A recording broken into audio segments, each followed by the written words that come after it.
Good morning, everybody. Welcome back from Solomon Scott Selections here for Wednesday, May 24th. For again today's play of the day, quick recap what happened yesterday. We had a loss in basketball with the Heat money line at minus 118 on FanDuel. Looked really good for about a half. The Heat had the Celtics on the ropes, and we thought they might potentially roll over if they were in that spot.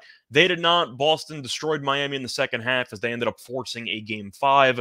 Props to Boston. Simply put, I thought they might roll over if things got tough. Things definitely got tough, but Boston responded. So good for them. We picked up a loss there. Look for a winner here on Wednesday. And for today's play today, going to pivot to hockey, going to look at a matchup between the Hurricanes and the Panthers. Game 4 of that series taking place at around 8 p.m. Eastern time.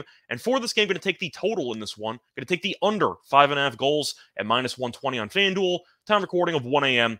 Eastern time. Cover reasons why we're going to take the under in this game. First reason, it has been a very low-scoring series so far between these teams, as each of the first 3 games in this series have had less than 4 goals in regulation, and each of the last 2 games in the series have had less than 4 goals in general. So you have seen a couple of rock fights when these teams have gotten together, and both teams offensively have really not been great as a result. Carolina has scored less than 3 goals in every game, and Florida, despite being up 3-0 in the series, has also really not been great offensively. The Panthers have scored less than 3 goals in regulation in each of the 3 games, so neither offense is really doing much in the series, and as a result, I do think this low total of 5.5 actually might not be low enough.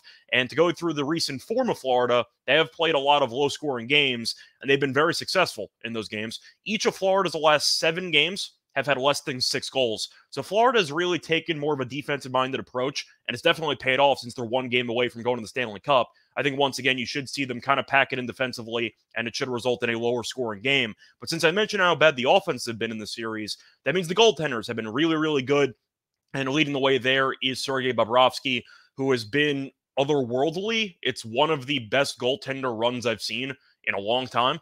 To go through his numbers in this series, Bobrovsky has a 978 save percentage. 978, which is one of the highest save percentages I've ever seen in a 3-game sample size. But the point is, Bobrovsky's been an absolute lunatic, and Carolina cannot solve him. And with him having a 30-plus save shutout in Game 3, he's definitely in great form, and I think Carolina will struggle once again against him. Meanwhile, Carolina's kind of switched goalies here and there. They use Anderson for Game 1, they use Ronta for Game 2, and Anderson again for Game 3. I'm assuming Anderson will be in net once again for Game 4, and he's been really good. So far in the series, Anderson has a 948 save percentage. On top of that, even though Carolina lost Game 3 1-0, Florida only had 17 shots on net.